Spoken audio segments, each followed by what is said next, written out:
Namaste and hello, my name is Anmol Gurung and I'm a Nepali filmmaker. Recently, a web series was released on Amazon Prime with the name Patal Lok. It has been receiving a lot of good feedback from the people as well as a lot of praises for the way it is made, the writing, the performances and the entire production as a whole. This was produced by Clean Slate Films, which is owned by Anushka Sharma. But at the same time, this particular series has been receiving a lot of harsh critique, especially from the Nepali-speaking population around the globe. And you may ask me why. The answer is very simple. It's the subjectification of the Nepali-speaking race. In episode 2, there is a particular incident in which a lady constable from the Delhi police, in her interaction with the Mongoloid featured personality in the series, blatantly and outrightly calls her a Nepali whore. Yes, that's right. Not just whore, but a Nepali whore. In episode 4, this Nepali whore character is now linked with the ISI. In a backstory, a young child actor says, मैं ढाका से हूँ इसलिए मेरा नाम ढाका. ये चीन से इसलिए इसका नाम चीनी. Chini or Chinky is perhaps one of the most difficult words that a person can hear if he is from the Nepali-speaking population in India or from the northeastern parts of India.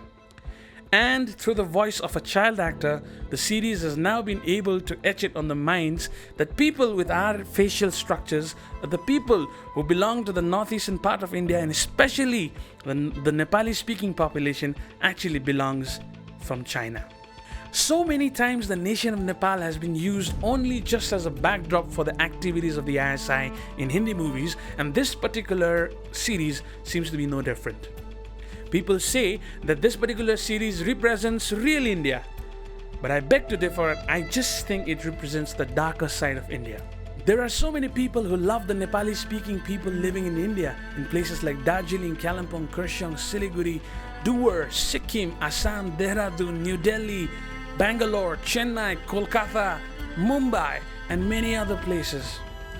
But we believe that since cinema or the series as a whole is such a powerful medium, we fear that this particular series and the things shown in this series will etch in the minds of the viewers that the Nepali-speaking population actually comes from the nation of China. That the Nepali-speaking women are people with loose characters.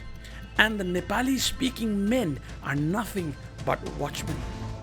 And the beautiful and amazing nation of Nepal is nothing but just a backdrop for ISI activities.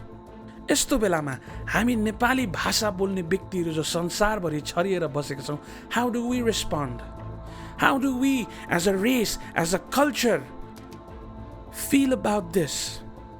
How do we as a culture see to it that tomorrow यस्तो incident हुँदैन, that भोलि गएर यस्तो incident हुँदैन? What should be our response?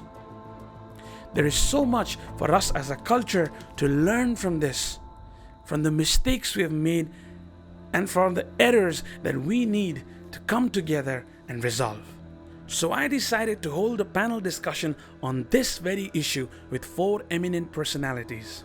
Number 1, she's a fantastic actor, an award-winning actor, and a personality loved by millions in the Nepali-speaking fraternity diaspora around the world. She is the one and the only Swastima Kharka. She is an amazing reporter, journalist with the Times of India, Shraddha Chetri. He is an Indo-American filmmaker and a social anthropologist and a musician, Shanpen Khemsar. And she's an award-winning filmmaker from Sikkim, India. Her name is Tribeni Geeta Rai. I get along with these 4 amazing personalities and we discuss this very issue on the 24th of May, 8 p.m. on our Facebook page, Nepali Tongue Around the World. 8 p.m., 24th May, Nepali Tongue Around the World. Be there and we'll discuss. Follow this page so that you don't miss this. See you there. Bye-bye.